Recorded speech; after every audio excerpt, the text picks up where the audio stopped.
So my name is Kelly Rodriguez, and I am the director of our Master of Legal Studies and our sports law program here at Seattle U School of Law. And my contact information is there for those of you who want to reach out. You're welcome to. We've also got the question and answer box open. You're welcome to ask a question either throughout the presentation or at the end. We'll leave some more time for questions. But you're also welcome to send me an email or give me a phone call if you like. I will also have that information up at the end of the webinar, so no need to scribble it down right away. And with us today, we have a few of our students and one of our professors here to chat about the program and the capstone. So if you all could take a moment and introduce yourselves and tell us a little bit about what you do and when you graduated and all of that good stuff, I'd love to hear it. So Margot, if you don't mind starting us off, that'd be great. Hello, everybody. I'm Margot Cachaza. I work at PACCAR as Assistant Director of Product Compliance. That's going to change soon, but I've been with the company for 22 years, and I went through different levels of education and functions. And I just graduated from the program in risk management in December. So I don't know, what else do you want to know?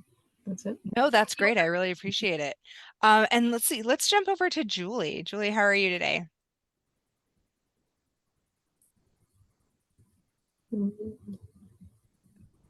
There you are. Can't hear you. There you go. Okay. Okay. I was having.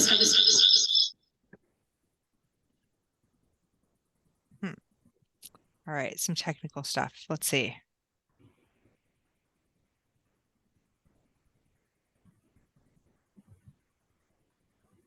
All right, well, we'll come back to Julie. Frank, why don't you go ahead and introduce yourself for us? Okay, great. Hi, everyone. I'm Frank DiMarino. I've been a professor in the program in our compliance and risk management program since 2020. And it has truly been an enriching experience with me. I not only teach the Capstone course, but also foundations of privacy law and corporate compliance and ethics. Prior to coming on board with Seattle University, I was a federal prosecutor for 20 years, prosecuting mostly economic crime involving corporations that were committing fraud, and then supervising the sentencing of those corporations to make certain that their compliance programs remained in effect and complying with the court's directives. Thank you so much. We are so fortunate to have your experience and your wisdom, and we love having you in the classroom. So thank you so much. Julie, let's see. Are we back?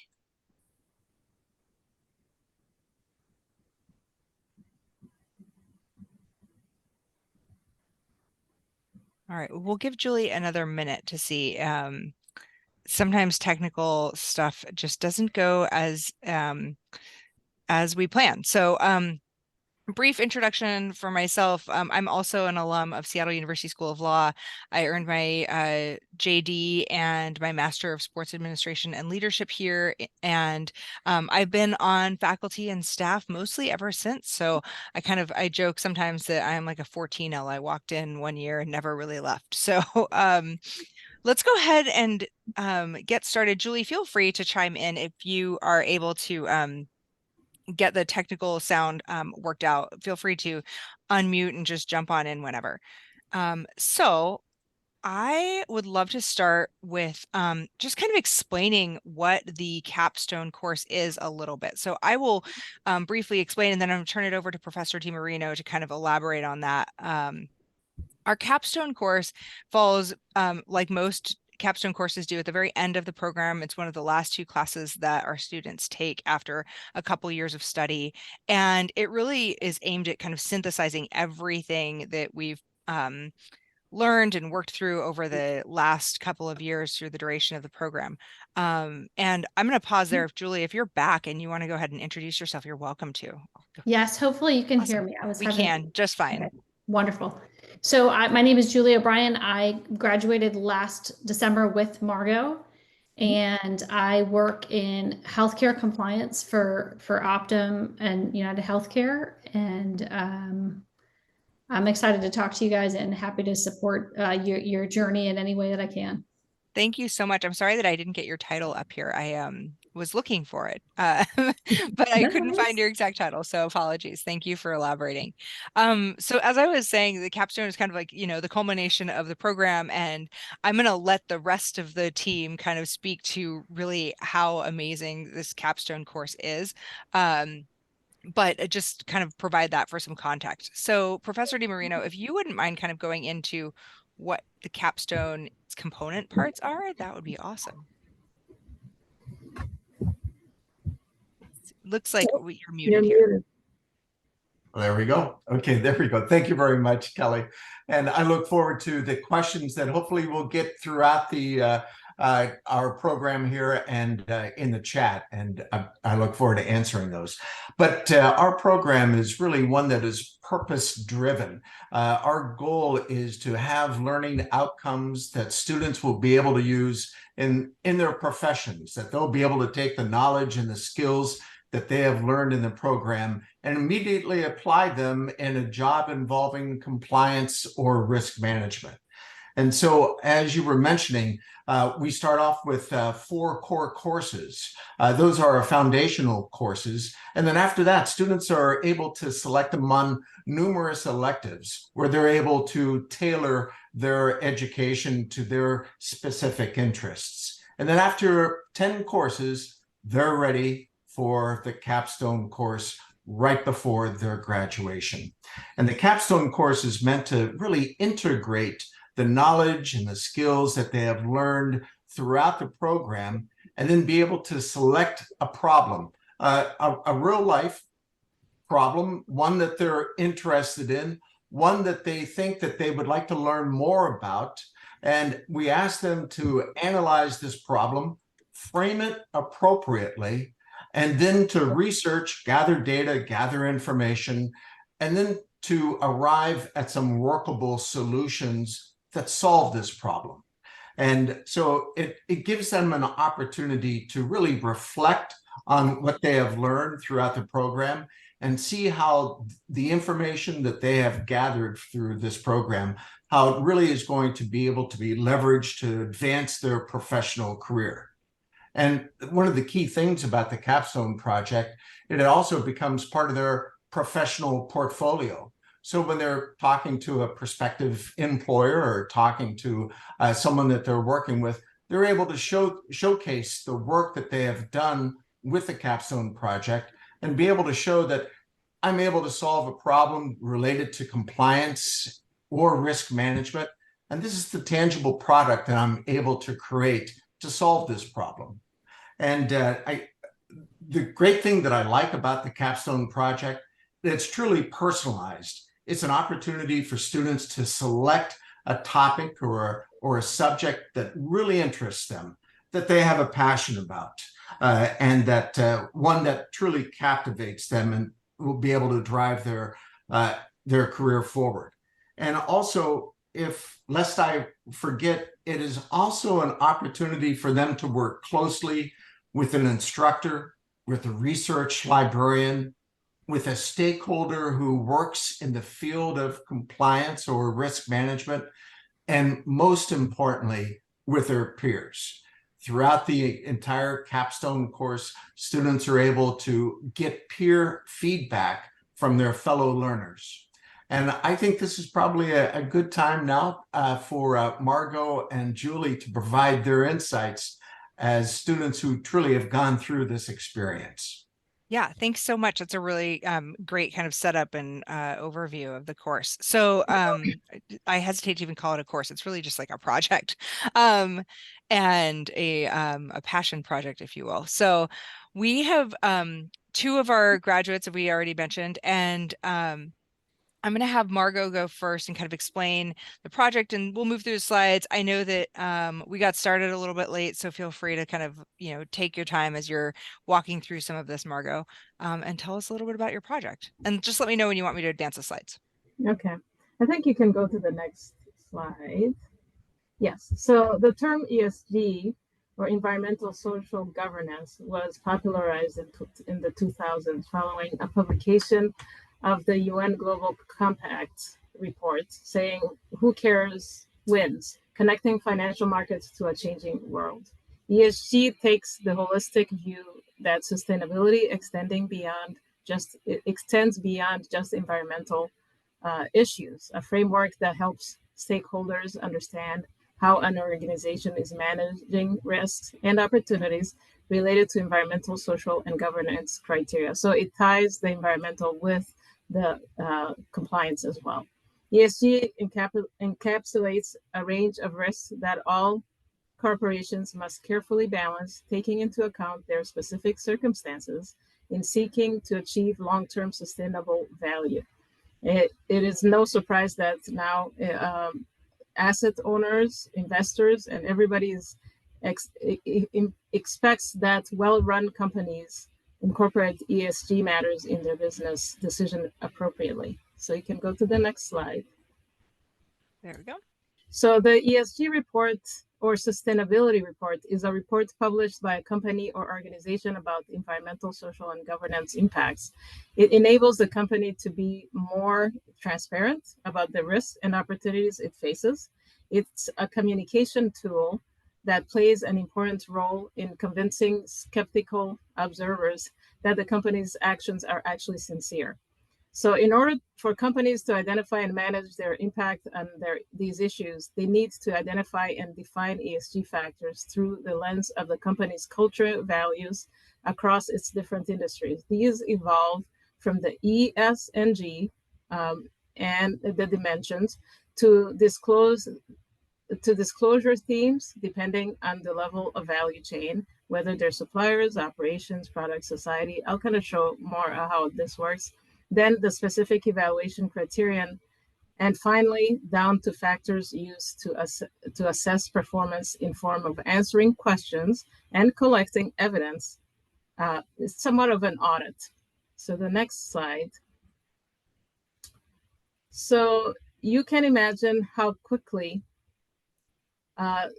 this expands. So having a process and systematic approach is very important to develop a comprehensive list of factors that are material to the company. The overall deliverable of my project was a list of factors and related questions we ask ourselves as a company to assess our ESG status. In my project, I focused on human rights. I'm showing one of the topics here as an example. If you could click. Mm-hmm. So you have human rights, as you can imagine, are part of the social dimension of ESG. And then you click on again. Disclosure topics or themes are identified to match the company's mission and different values chain levels. The example here is working conditions. And then you click again. For this company, we look at the working conditions in the supply chain, operations, or occupational health and safety, labor practices, and human rights. These are part of the criterion defined to ensure we report on all aspects of the topic. If you could click. Mm-hmm. So finally, we have the factors we will report and disclose information on under the criterion. Here, I want to tie in the regulatory and legal compliance piece. So these factors are reports, and reports include non-binding and legally binding agreements, such as the Occupational Safety and Health Act of 1970, as you can see. And recently, we've been dealing with a lot of conflict minerals regulations requiring companies to ensure the materials used in products are not sourced from regions with political instability and forced labor. And if you could click for the next slide. So this is my last slide, and it's more about the process I use to get there, to define the ESG factors specific to the company. I filtered the company's culture, mission, vision, and values through the different ESG defined industries. This company is a little particular because it has multiple areas of business. It has industrial and machinery, retailer and distributors, finance, as you can see on the left there. So if you could click. So first I did a benchmarking to leverage and match what other comparable companies with the same business or industries have in place. Then you can click. I identified disclosure topics for each dimension, broke it down into criterion and then factors. Note that here that there are interconnectivities among criterion and factors across the different industries, dimensions, and value chain. As an example, if you could click, the theme of supply chain management will share factors such as, if you could click, sorry, there's a lot of clicks, That's all right. I health got and it. safety under the criteria of working condition, which is social. And then you click responsible purchasing, which is governance, and free of conflict minerals, which is governance, environmental and social. So all these factors are compiled to create the company ESG assessment and reporting book. You can imagine all the work that goes into defining these for each criteria, disclosure topic, and dimension. So that's why one of the problems I had here was scoping it. How do I scope it to have just something that's biteable? If you could click, I think that's the last one, actually. okay, Yeah. the assessment includes recording and collecting information and evidence that is used in the sustainability report, but also most importantly for the company, feeding into the enterprise risk management process to ensure due diligence towards compliance and sustainability, and therefore long-term protection and crisis management. Awesome. That's amazing, Margot. Thank you so much for that walkthrough. It's I think what's really cool about how you've laid out the process here is it really kind of goes into how much is captured in the ESG, how many regulations, best practices, whether legal or not, non-binding, go into compliance under like these different ESG factors. This is just, it's remarkable. So amazing work. We'll have more questions for both of you all in a moment. But I'm going to have Julie give us kind of an overview of her project. All right. Thank you. Well done, Margot. It's fun to see. I didn't get to see that, so I love seeing that. So thank you. That's right. All right. So my project, I chose due diligence and mergers and acquisitions, and I focus particularly in the healthcare space. Healthcare is changing drastically, and there's a lot of companies buying up other companies.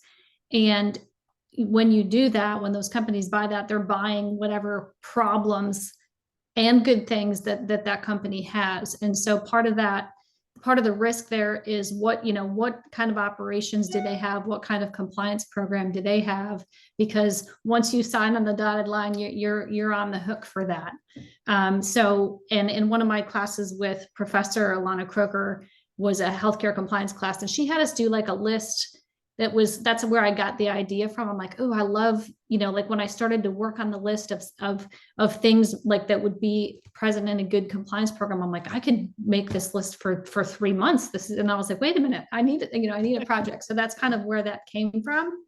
And my vision was to create a checklist, a customizable checklist that's focused in the healthcare space to help an entity that's entering into an acquisition to assess that acquisition target and the effectiveness of their program.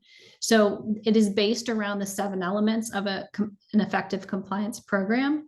And so those 7 elements are, they're issued by the OIG, and that's kind of what the DOJ uses to look at, if God forbid the DOJ comes in because you have a problem, they look at that, how effective is your compliance program? And so by using those 7 elements and finding the things underneath those 7 elements that might demonstrate to the DOJ or other regulatory body that you've done the work, you've tried, because they recognize that not everybody can catch every person doing something wrong in an organization. So they're looking for, did you put the work in? Did you build the program? Does the program work? And is management and the organization truly vested in that program?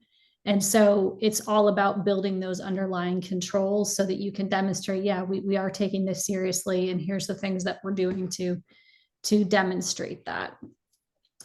And so this is a screen capture of the first section of the worksheet, and along with this worksheet, I did like a guide that walks you through. So like, does the entity have an effective code of conduct? So in the guide that accompanies this worksheet, there is things that you can look for. So ask for it. Has it been updated recently? Who is the person that's signing it for the organization? Is it, like the compliance manager 47 levels down in the organization, or is it coming from the CEO or the COO, or who's, the chief compliance officer? So walking you through each of those steps. And in truth, this worksheet could be used to evaluate really any compliance program. This one is particularly focused in the healthcare space, so it's a little more healthcare centric. But it could be used beyond the mergers and acquisitions phase, because it's really the things that you should be have in your program to demonstrate that it's effective. And so the reason that I chose this is because I'm a list person. Lists make sense to me, and they give me a lot of comfort if I can just make sure I'm checking things off.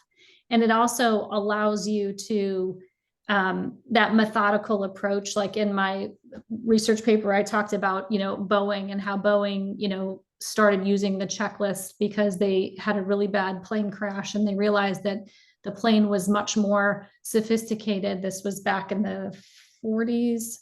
Much more sophisticated than the planes before it. It had multiple engines. And so what happened was they had a really bad crash, and it was because there was just so many more things to operate on this new type of plane. And so that was kind of where I got the idea to have a list, and why it's so important, because we are in very dynamic environments in business today, regardless of your whether it's healthcare or some other service. There's just so many different levels and so many different things to consider. So that methodical approach, like, yes, we looked at the code of conduct. Yes, we looked at these different things. And then it's something that's repeatable. Again, companies are buying other companies left and right, it seems today, especially in healthcare. So it's a process that we could use each time. We don't have to reinvent the wheel, and then also things don't get missed. And then we have documented results to show to the board, to show to the people that are pushing the buttons on these acquisitions, to say, hey, we've identified this concern over here, so that when 6 months down the road, if something blows up, you can say, hey, this is what we talked about. And that can be used to make that decision to buy a company, to not buy a company, or to renegotiate the terms. Like maybe there is a bunch of risk on, the way they've been billing Medicare, Medicaid. That's a big problem. And so if you can identify that pre-acquisition, you can get, not buy the company, or try to do things to mitigate that risk or reduce the purchase price. And then it also gets your foot on the right path. Once you go to buy that company, once you buy it, you already know what your risk areas are. You already know where you need to start to reinforce that program. And there's also things that you can do, learn from the program. There's companies I know that we've purchased at the company I work for, and they've got really fantastic programs. So it's like, ooh, I want to put that in our program. So there's a lot of benefits to really being methodical in that process. Thank you so much, Julie. That's super comprehensive. I am going to stop sharing for just a moment, and we would love to kind of dig into some of how does this translate, right? So we've got this course, you have a project, and you both pick such different projects in different areas. And I'd love to hear a little bit about, what sort of challenges did you face while you're moving through this Capstone project? Maybe Margot, do you want to try? I kind of mentioned it a little bit. My biggest challenge was scoping, because it's such a big subject, and I was looking at it from the high level. How do I scope it so it's biteable, so I can actually work on it for so many weeks and get some product out of it? Yeah. So yeah, that was my biggest challenge, is scope. How did you overcome that? I asked for a lot of help. It was, I think, once I understood, because there was so much material out there, so much happening, and it's a new subject, so there's not much historic information. And in the news you hear it all the time. So there was so much material out there, and And I had to really, once I understood the big picture, it was easier for me to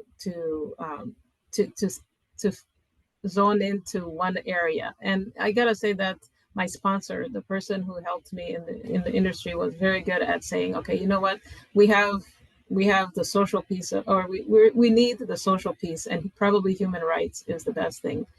Well, I said, I'm more interested in the conflict minerals and places where we're getting the material from. So maybe human rights would be the best thing. So it was more discussing with my support team. Professor Di Marino was awesome at saying, okay, let's take a smaller bite. So yes. That's great. I'm curious, like, I don't know, Frank, did you have any questions or offer? I know that you work so closely with our students in supporting them. What sort of things are you seeing on your end? Yeah, so I think both Margot and Julie, from their capstone projects, they were able to define an audience, which was so very important, and then begin to tailor what does that audience need? Not so much what the audience wants, but based upon Margot's and Julie's expertise, what does this audience need, and how can I create a solution that will move that audience further? And so in Margot's case, it was certainly helping her corporation to identify places where ESG need to be implemented and to be improved upon. And with Julie, how going into mergers and acquisitions, just how to tread so carefully and to make certain that you're not buying more risk than what you can actually manage. And making certain that there's an effective compliance program. And so they both were able to define an audience, which was very important. That's awesome. Julie, how did you juggle? We hear a lot from our students that that capstone project can be really overwhelming.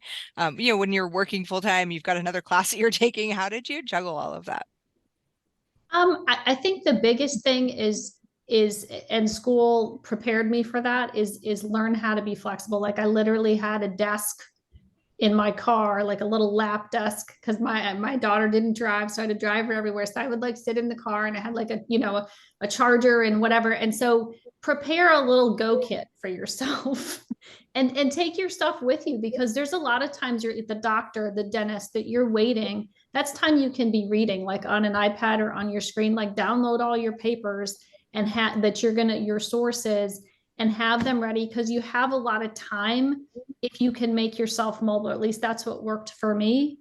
And then scheduling that time, like on the Saturday mornings, I got up before everybody else and just, focused on that time. And if I needed to get, where I felt like I didn't have that peace at home, I would go find not a crazy coffee shop, but there's a little quiet coffee shop, and I just go sit in the back with my papers. And so I think for me, that figuring out how to do it mobile was really important, because you do have a lot of time that you spend waiting. Mm-hmm. And podcasts also were very helpful. Like there's so many compliance podcasts that you can listen to when you're commuting. You can, so think outside the box and find ways to be flexible with your time. That's a really great point. There are so many resources that are available non-traditionally, right? So podcasts or audiobooks, even screen readers for, a journal article or something. Yeah. Yeah. Were either of you able to apply the lessons that you learned or worked through in the capstone to your professional life? Yes, I was able to enhance our mergers and acquisitions process within the compliance department at Optum. I was able to take that back and say, okay, we really need to beef up this piece of the mergers and acquisitions process. And then I've also used it, I think it was 3 weeks ago, they asked me to present to the entire compliance, across Optum, on the DOJ and how do they assess a compliance program. So I was able to literally pull that out and, make slides. And, I was very comfortable, and people were like, how do you know all this? I'm like, let me tell you. So I think Margot's been able to get a little bit of use out of hers as well. Yes. I miss you guys. Yeah. So, yes, I am actually very excited right now, because well, I'm working very closely with the ESG director because that's why I brought in the binding and non-binding, because I'm actually implementing a whole ERM, so enterprise risk management program for the company. And this is a company that's been around for years, but they don't have an ERM. So I'm developing an ERM for them. And it's going again based on the DOJ guidance. That's actually how I sold this to the company. And we're getting a lot of requests saying, do you have a compliance program? We have compliance programs, but they're all siloed. So now I'm bringing it all together. I got to the opportunity to work with the data privacy group, implementing the California data privacy laws that were due the beginning of this year, and that showed me their side of the compliance. I've worked in the past with the safety compliance and then the emissions compliance and all kinds of different compliances, and that really showed me the commonality between all the compliance programs, but everybody does it differently. So I want to bring it all to a standardized way of doing it, and I'm going overseas so this is more of a global program, not just for North America, and the laws are different there. And to tie in my capstone is the understanding the ESG piece of it, which is mostly non-binding, or a lot of it is non-binding. We're seeing that in Europe. A lot of the non-binding is dripping into the binding. They're becoming law. So they're good to have, and then they're turning into law. So having the whole infrastructure or structure or framework be one or work together is going to ease the transition from non-binding to binding. So yes, I am definitely, this is my job now. And I'm so That's excited amazing. because I've done other masters before that I didn't get to apply. And now everything is coming together. So it's nice. Oh, that's so great to hear. Yeah. Frank, I think you're muted. I'm not sure if that was intentional or not. Yeah.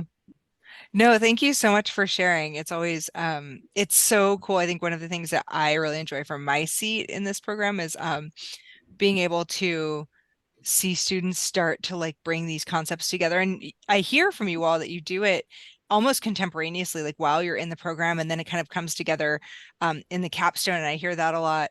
But it's so great to hear that even beyond the capstone and beyond the program, that this is all still stuff that you're using every day in your work. Let's see, I want to make sure that we have time for questions from our attendees. So if you all have a question, feel free to put it in the Q&A box or in the chat. You're welcome to.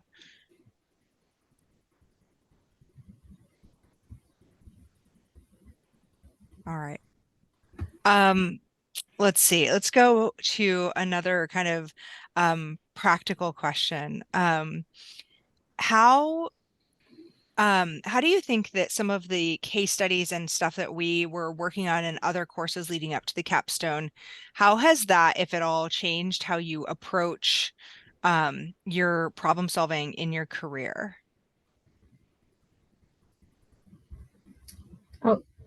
Oh, I can go with that.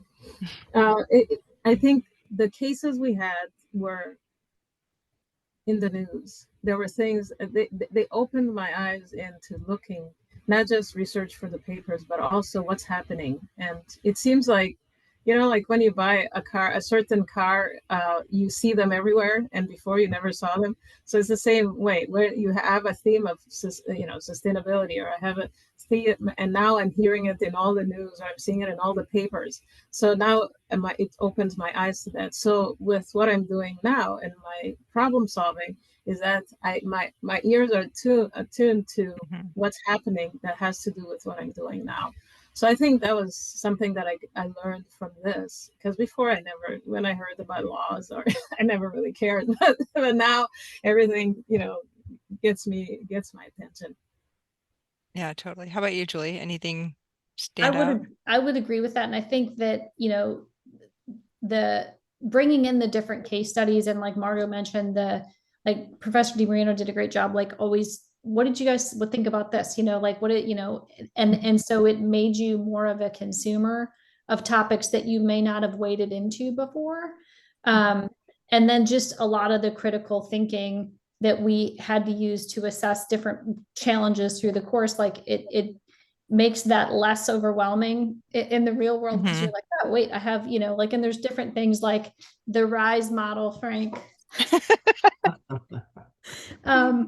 Like that, like I have that printed out. I kept it in my little go bag. Like it really, those things really help you break down challenges and, find ways to suggest enhancements in the workplace.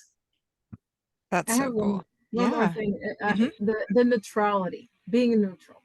So this program completely brought, not that I was very opinionated about things anyway, but it's really, what is the intent? Thinking, what is the intent, and how I want to look at both sides instead of having an opinion and wanting to go with just what I know, but actually be neutral and listen to both sides. That's something that changed. I thought you reminded me of, something people ask me, kind of like how law school changed me. And I always say something similar, right? Like it really tempered how I approach um uh problem solving, right? And in that I don't necessarily go in thinking I have the answer. I really try actively to talk myself out of an answer just to see if I can come up with all of the arguments for the other side, right? Because that's ultimately going to give us a better answer in the end. And I think that that's true when people ask, like, well, do I pursue a JD or an MLS? That's one thing that's static through either program, is that you are going to get that legal training, right? A JD is going to train you to sit for the bar and educate you in that way to be an advocate in a different sort of way. This is very much the same sort of training, but you're going to take these skills back into business and take that kind of neutral lens, the ability to argue both sides, back into business, solving business problems. So, or finding business solutions, we'll say.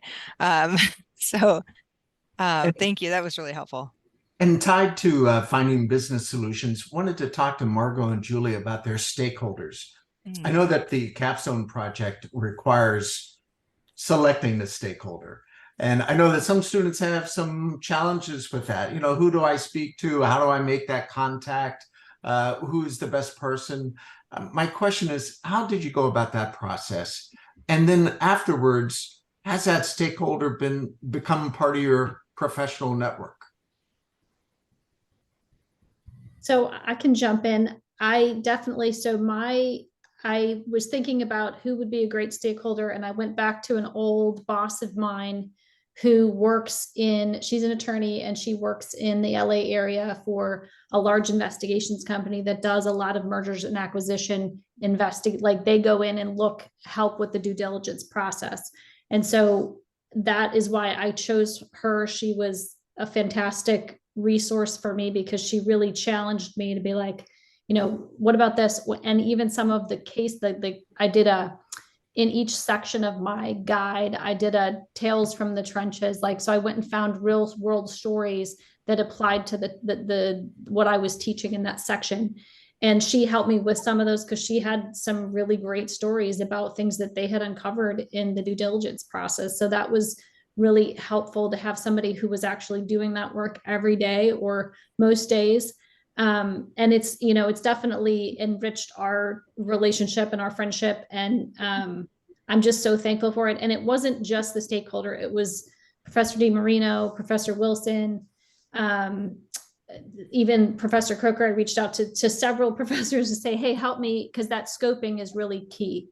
Like getting to something that you can attack in a 3-month period is really critical. And so I think not just leaning on the stakeholder, but leaning on, the professors, because they're phenomenal and they really care about you as a person and will meet you where you are when you can. Like, we're all on different time zones, and that never mattered. And so don't just lean on the stakeholder, lean on the professors, because they really care about you and want to see you succeed. Thank you. I agree with that. Yeah. Margot, you had a very special stakeholder. Yes. Your stakeholder was overseas. Oh, wow. Yes. So as I said earlier, the ESG is much bigger in Europe now is CSRD.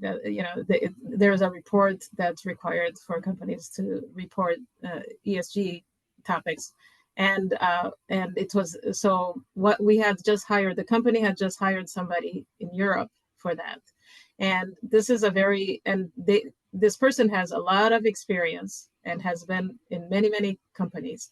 And I work for a very conservative company that change is difficult. So I wanted somebody who's coming from outside, who has the expertise, and I have the knowledge of the company as I've been there for so many years, and I've worked in all kinds of areas. So I wanted somebody who meets me somewhere where I can help facilitate and be tactful with the company, change in company, because I was also a change agent in the company, and get somebody an opinion from outside. So this person was amazing, it's still amazing. And now in the new effort I'm working on, I said I'm tying it with ESG. So now he's my working partner, and we're going around the company educating and getting information, and so it's working, but the timing has a lot to do with it. But yes, it was very good. And yes, mine was a little special because it's a new topic and we had just hired somebody and they came from outside. So That's so great. yeah. One last question for the both of you. And I certainly, again, if you all who are attending have questions, feel free to let me know or raise your hand or whatever. My last question for you both is, what would you tell your former self or your student self or prospective students about how to approach the programs that you're maximizing the learning there? Like what worked for you well so you could take as much out of it as you can?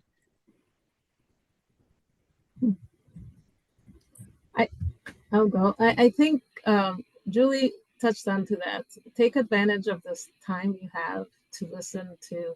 I use the text speak. I learned how to copy and paste and have it read to me because I'm a runner and a walker. So that was good to incorporate in my life. But also one step at a time. Like I said, I'm a runner, and some hills I'm just like, how am I going to make it up there? So I don't look up there. I just look at, okay, one step at a time, one assignment at a time, one assignment at a time. And the big picture is, all these other people have made it, you're going to make it. And if you're taking it because you have a passion for it, or you see how you can use it, and your gifts are in that, it's worth it. Yeah. Now I look back, it's not easy to tell to a person, who's starting. Right, but right. it went very fast. Yeah, that's great.